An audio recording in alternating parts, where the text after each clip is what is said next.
sa inyong lahat. Ako ang inyong tagahatid ng balita mula sa aklat ng Psalms. At magandang gabi po sa inyong lahat. At ang inyong tagahatid na si Deji Chen. Bago po tayo mag-umpisa, manalangin muna po tayo at samahan niyo po ako. Our Father who art in heaven, hallowed be thy name. Thy kingdom come, thy will be done on earth as it is in heaven. Give us this day our daily bread, and forgive us our debt, as we forgive those, and lead us not into temptation, but deliver us from evil. For thine is the kingdom, and the power, and the glory forever and ever. Amen. Psalms 23. Ang Panginoon ay aking pastor, hindi ako mangangailangan. Kanyang pinahihiga ako sa sariwang pastulan, pinapatnubayan niya ako sa siping ng mga tubig na pahingahan. Kanyang pinapananauli ang aking kaluluwa, pinapatnubayan niya ako sa mga landas ng katuwiran, alang-alang sa kanyang pangalan. Oo, bagaman ako'y lumalakad sa libis ng lilim ng kamatayan, wala man akong katatakutang kasamaan, sapagkat ikaw ay sumasa sa akin. Ang iyong pamalo at ang iyong tungkod ay nagsisialiw sa akin. Iyong pinaghahandaan ako ng dulang sa harap ko, sa harapan ng aking mga kaaway. Iyong pinahirahan ang aking ulo ng langis, ang aking sarong ay inaapawan mo. Tunay na ang kabutihan at kawaan ay susunod sa akin sa lahat ng mga karawan ng aking buhay, at ako'y tatahan sa bahay ng Panginoon magpakailanman. Yan po ang inihatid ng Psalms 23 at hanggang 6 lang po ito na inihatid ng balita mula sa aklat na po ito. At yun nga po ang sinasabi na ang ating mga ginagawa ay hindi maganda kapag gumagawa ka ng kasamaan, sapagkat yan ang sinasabi na kapag mayroon kang ginagawa na yung kaaway mo mismo ang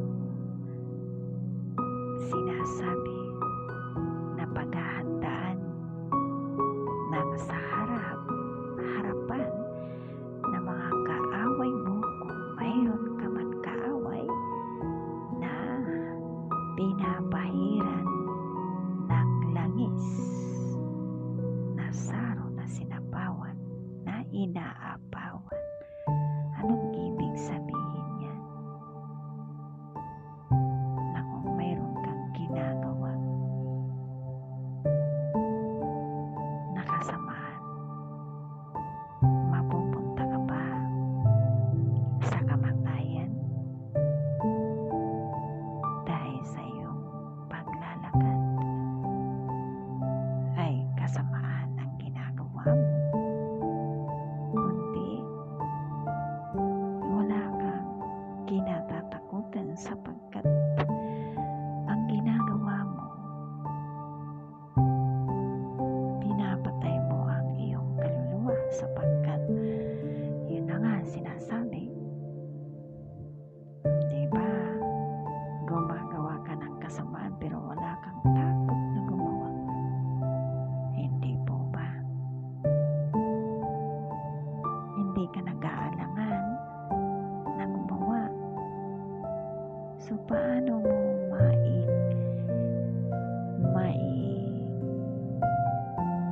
makukuha ang iyong kaluluwa doon sa kabilang buhay kung ikaw mismo ay gumagawa ng kasamaan? Hindi yan sasabihin mo na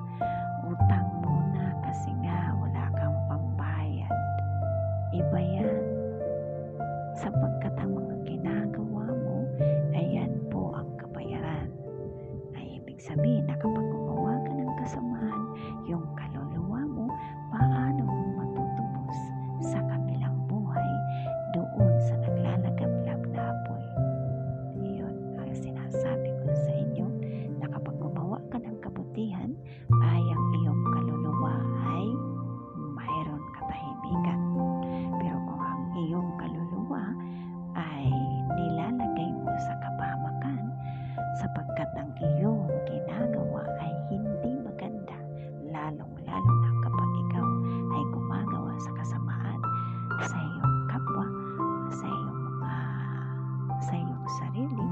So paano mo matutubos ang kaluluwa mo sa kabilang buhay doon sa kasamaan? Hindi po ba ang dapat ay gawin ay maging mabuti sa pakikitungo sa kapwa at maging mabait? At dahil yan, kung ikaw ay gumagawa ng kabutihan, makikita ng Panginoon kung ano ang ginagawa mo. Maaring kuhanin niya ang iyong kaluluwa doon sa kabilang buhay, doon sa naglalagablab na apoy. So paano ka makakapagsimula ng kabutihan kung ang iyong kaisipan ay lagi kang gumaganti sa iyong kaaway? Mahirap bang gawin ang maging mabuting tao? Mahirap bang gawin ang maging mabuti at mapagbigay sa kapwa? Mahirap bang gawin ang maging masunurin sa iyong magulang? Mahirap bang maging honest ka sa sarili mo? Hindi po yun mahirap. Pero bakit mo pinahihirapan ang sarili mo para gumawa ng masama? Nag-i-stay ka dyan, pinaparusahan mo ang sarili mo. Yan ba ang sinasabi? Yung nagdidikta ang iyong kaibigan, ang iyong pamilya, para bantayan mo ang taong yan, para maitago ang sekreto ng iyong pamilya o kung ang iyong kaibigan. So paano na nagiging makasarili ang iyong kaibigan o yung kapatid mo o yung ang iyong magulang? Hindi ka nga pinansin sapagkat makasarili siya dahil hindi ka ininda kung ano ang iyong ginagawa. Inindak niya lang ang sarili niya para siya ay maligtas, pero ikaw ay hindi niya inindak sapagkat binigyan ka ng alin po? Ng trabaho na hindi niya ina-accept ang kanyang kamalian. Gumagawa siya ng kasamaan pero hindi niya kayang harapin sapagkat nagtatago siya sa kanyang pamilya o sa kanyang kaibigan o sa kanyang, hindi po ba mahirap bang gawin yan? Ano bang mangyayari sa inyo kapag ganyan? Para ka lang nilagyan ng tali ng iyong pamilya para lang itago ang sekreto niya. Ganyan ba? Pinarusahan ka na nga niya dahil sa kanyang kasamaan. Hindi po ba? Tama ba o mali ang ginagawa niya? O kung tama ba ang ginagawa mo? Kaya, kung gusto mong magpagong buhay po kayo. Magandang gabi po sa inyong lahat.